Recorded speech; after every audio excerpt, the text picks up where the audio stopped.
Hello，MP Crystal 又見面啦。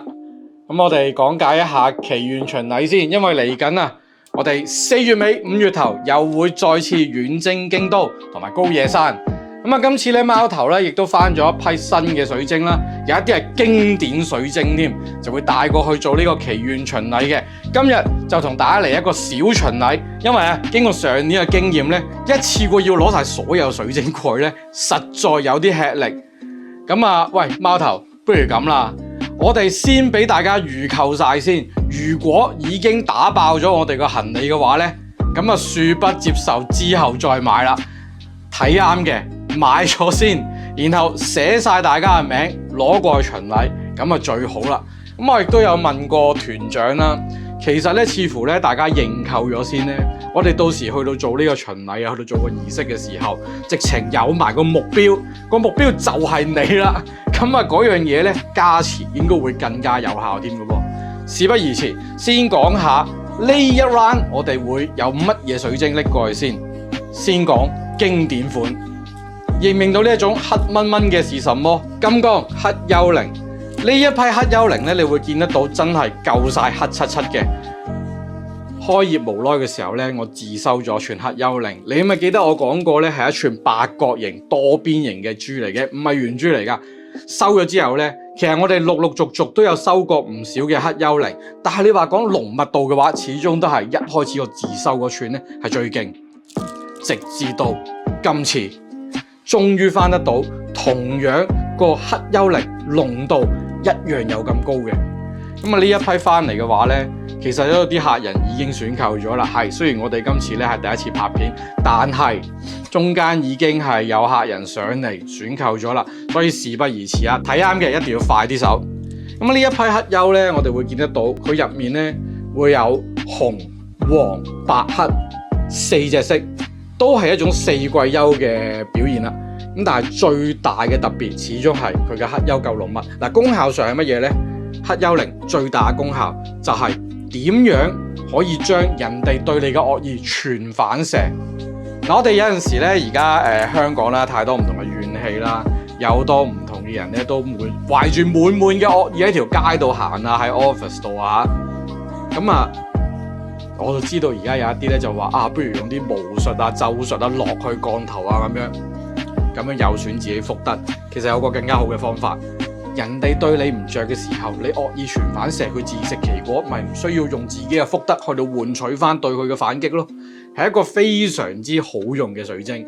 咁啊，黑幽今次咧，我哋都翻咗算唔少噶啦，但係賣下都已經得翻手上咁多，再多少少。另一款經典水晶啊，就係比特石。比特石咧，又係一啲咧，我哋好耐未翻過咧，去到咁彩色嘅比特石。喺畫面度咁樣樣一樣嘅時候咧，個色彩係超勁嘅。傳統嚟講啊，都係以純藍嘅比特石為之係一個高級啦。但其實啊，坊間咧亦都有唔少人去到揾緊呢一種全彩嘅比特石。今批咧，尤其特別嘅係，你會見得到佢唔係紅、黃、藍三色，係紅、黃、藍、金4色。佢裏邊啊，我叫佢做咩嘢咧？比特石扮順髮晶。你會見到佢直情順到咧，帶貓眼一樣，一個順滑嘅，好似髮絲一樣。咁但係其實佢係比特石嚟嘅，天然紋路，唔係話乜嘢比特石混溝咗髮晶 ，no 啦，係比特石嘅紋路竟然可以出到金髮一樣嘅順髮。咁啊呢一批咧，又係啦，我哋會拎過去做祈願巡禮啦。如果大家係準備升職或者已經係管理層，或者人身上想做一啲更加啱嘅決定嘅時候，比特石幫到你。再嚟一種啦，對於我哋嚟講咧，都新新地嘅。咁啊，因為咧 MP 咧好少會入手錦鯉水晶。今次咧好彩，貓頭做到嘢啦，就係祈願巡禮之前，終於翻得到呢一批咁靚咁閃，仲要係紅金合一嘅錦鯉水晶。點解需要帶錦鯉水晶過去呢？就係發覺上一次祈願巡禮咧，其實有啲旅程咧係嘥咗。咁因為咧唔同水晶有唔同特性，走訪唔同寺廟啊、唔同神社嘅時候咧，會有唔同嘅功效吸收喺入邊。錦鯉水晶好處係乜嘢呢？就係佢嗰個主題係福氣。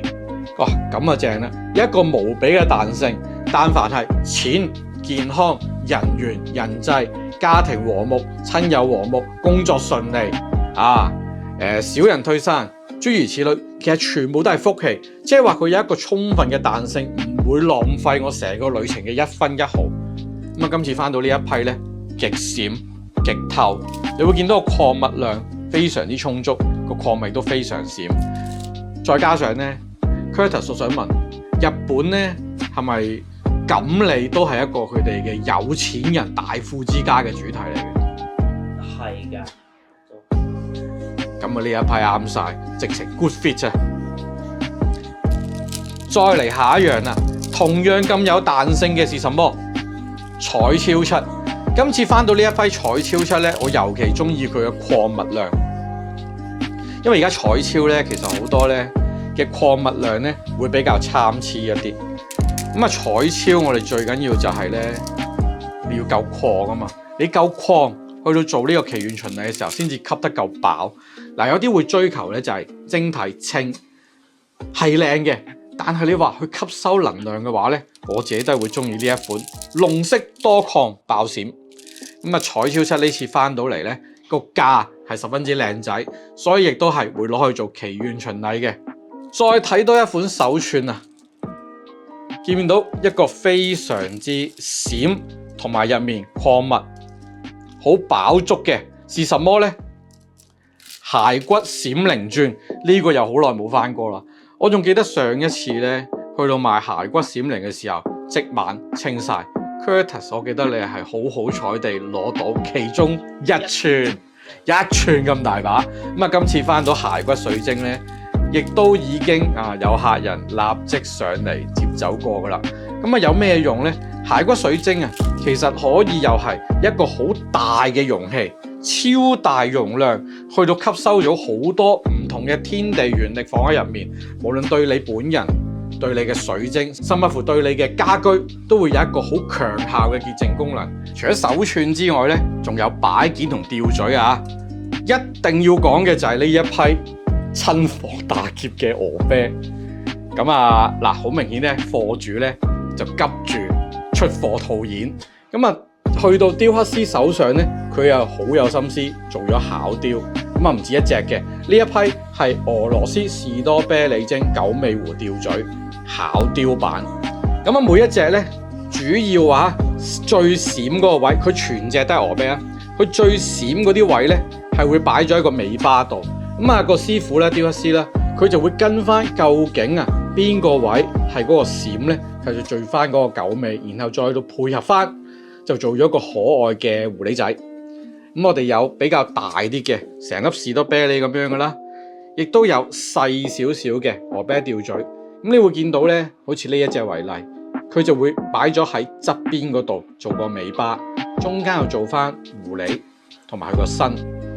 咁呢一批鵝啤咧，點解我話趁火打劫嘅價錢咧？就因為真係超級抵，外邊街價有啲可能已經去到上萬蚊嘅 size 嘅時候，即係我哋要計翻同 grade 去到計啊，同 grade 去到咁大嘅 size 咧，你可以去到成萬蚊嘅，我哋3000幾蚊都有交易。咁有啲咧本身有注意開鵝啤嘅客人咧，已經上嚟幾千咁接走噶啦。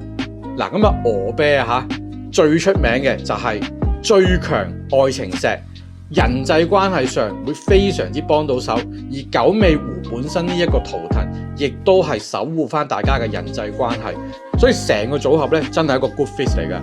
咁如果今次去到京都嗰邊咧，一定咧會帶佢同愛情啦、人際關係相關嘅神社同寺廟啊。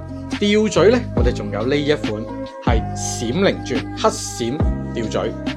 咁呢一批嘅話咧，配合埋頭先骸骨閃靈手串一齊用嘅話，成個套裝嘅話，包保你咧成個人星光閃閃。因為嚟緊呢一年咧，嗱，大家如果有睇玄空飛星或者有聽我講九宮飛星嘅時候咧，所謂25交加必選主，詳細嘅可以睇翻我 YouTube channel 一石堂主 YouTube channel 講九宮飛星嗰一集，其實會特別多嘅災害意外發生。咁啊，新春過後咧，其實唔少嘅客人都有上嚟同我反映翻，哇，真係要再加強一下家居安全嘅。咁啊，今次咧，你話我哋家內安全就 set 好晒啦，喺室外咁啊點算呢？用呢個組合，黑閃再加骸骨閃靈鑽，可保平安。